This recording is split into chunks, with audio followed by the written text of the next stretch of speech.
make sure that before you use any sort of contact that you wash your hands beforehand so that you don't contaminate it, so you could reuse it, or so that you don't get an infection in your eye.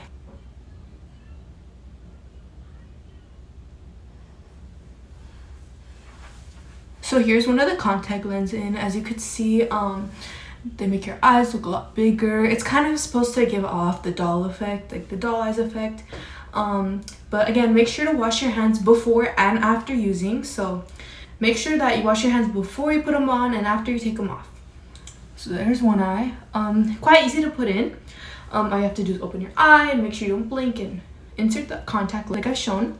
They're perfect for cosplaying, so if you have some sort of Comic-Con event or convention, it's perfect to suit your little cosplay if you're going as like a cool character or a creepy alien. It really depends, but so I'm gonna go ahead and put both of them on.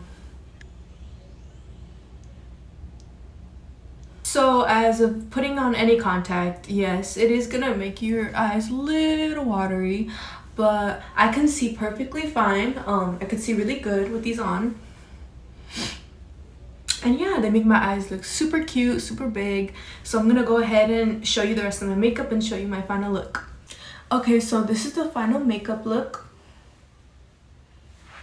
As you could see, my eyes look way bigger and like more doll-like. And they're very cute. And it doesn't feel like I have anything in my eyes at all, not even regular contacts. And they're very comfortable, I've had them on. But yeah, make sure to take them off again, washing your hands. And I hope you guys enjoyed the video.